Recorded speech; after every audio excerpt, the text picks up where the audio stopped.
அமுக்கு டுமுக்கு அமால் ஜமால் ஜில்லா ஜில்லா பாட்டு மஜாவாகுது. இப்போ ஜில்லா ஜில்லா பாட்டு தான் மஜாவாகுது. தலை தான் இப்போ மஜா, தளபதியில் இப்போ மஜாவே இல்லை. மஜாவா எப்பா நான் தானே சொல்லணும்னு நினச்சேன்.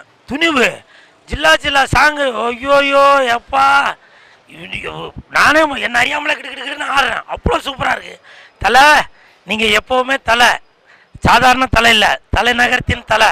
அப்படி ஒரு சாங்கு. இப்போ என்னோட ஸ்டைலில் சொல்லணும்னா எஸ்டிஆரின் 10 தலை. எப்படி எஸ்டிஆரின் 10 தலை வெப்பமான துணிவுனா கெத்து தலை. எஸ்டிஆரின் 10 தலை, எஸ்டிஆரின் 10 தலை. குல் சுரேஷ்னா சொட்ட தலை. எஸ்டிஆரின் 10 தலை. எப்படி எஸ்டிஆரின் 10 தலை துணிவுனா கெத்து தலை. பாட்டு வந்து ரொம்ப அருமையாக இருக்குது. தலை இன்னைக்கு தீபாவளி சும்மா மரல போகுது. Jilla Jilla Jilla Jilla. I love you all. மஜாவாக இருக்குது தலைவா. அனிருத் ஃபஸ்ட்டு போட்ட தலையா படத்துக்காக போட்ட பாட்டா 2வது பாட்டான்னு தெரியல.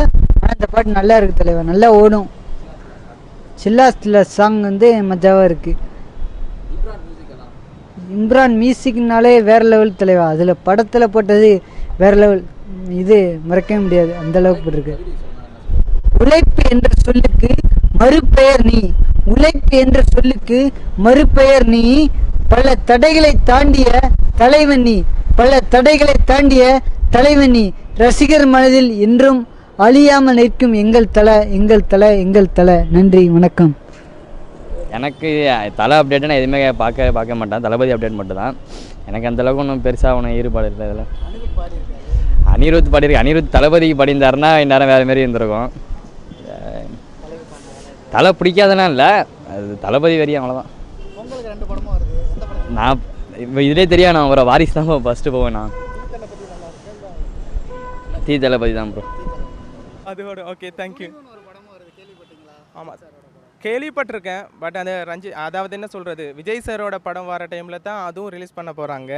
ஆனால் என்னை பொறுத்த வகையில் பார்த்தீங்கன்னா எப்போவுமே வந்து அவருக்கு போட்டியாக வந்து ஒரு படம் எப்போவுமே ரிலீஸ் ஆகும். அவருக்கு போட்டியாக முதல் சூர்யா சார் பண்ணிட்டு இருந்தாங்க. இப்போ இவங்க வந்து கொஞ்சம் வந்ததுனாடி எப்படி பார்த்தாலுமே விஜய் சாருக்கு எப்போவுமே வந்து ஒரு இடம் முன்னுரிமை தான். ஆனால் இந்த படம் வந்து வருது, பட் எதுங்கிறது எனக்கு கன்ஃபியூஸ் தான். பட் என்னன்னா விஜய் சாருக்கு எப்போவுமே முன்னுரிமை. அந்த படம் எப்போவுமே வெற்றிகரமான படமாக தான் இருக்குங்கிறது எனக்கு தெரியும். தேங்க்யூ. கர்நாடகாவில் வாரிசு எப்படி பாருங்க? கர்நாடகாவில் அப்படியெல்லாம் பார்க்க மாட்டாங்கண்ணா. அஜித் ஃபேன்ஸ் இருக்கிறாங்க, விஜய் ஃபேன்ஸ் இருக்கிறாங்க, யாரும் சொல்லிக்க முடியாது. இங்கே சில பேர் வச்சுக்குவாங்க, அதெல்லாம் இல்லை. இப்போல்லாம் படத்துக்கு ஒன்று தான் இம்பார்ட்டன்ஸ் கொடுக்குறாங்க. அஜித் படம் ஆகட்டும், விஜய் படம் ஆகட்டும் ரசித்து பார்ப்பாங்க. பிடிக்கலன்னு சொல்லிட்டு போவாங்க, அவ்வளோதான். அது பற்றியெல்லாம் கவலைப்படல. இப்போ வர்றது ஒரே பிரச்சனை தான் நினைக்கிறாங்க. ஆனால் இது 2 விதமான திருவிழான்னு தான் யாருக்கும் தெரிய மாட்டேங்குது. அஜித் விஜய் எல்லாம் 2 பேரும் நண்பனாக தான் இருக்கிறாங்க. ஆனால் மற்றவங்க யோசனை தான் வேறு மாதிரி இருக்குது. அதுக்கு நம்ம எதுவும் பண்ண முடியாது. ஆனால் நானும் ஒரு தளபதி ஃபேன் தான். வாரிசுக்கு வெயிட் பண்ணுறேன், அதேமாதிரி துணிவுக்கும் வெயிட் பண்ணுறேன். அதேமாதிரி எல்லோரும் இருந்தாங்கன்னா அடுத்த நம்ம தமிழ் இண்டஸ்ட்ரியில், தமிழ் சினிமாவில் வேறு வரலாறே பார்க்கணுன்னா அஜித் விஜய் ஒரே ஃபிலிமு ஒரே ஸ்க்ரீனில் வந்தால் வேறு லெவலில் இருக்கும். அதுக்கு நம்ம ரசிகர் தான் ஒத்து போகணும்.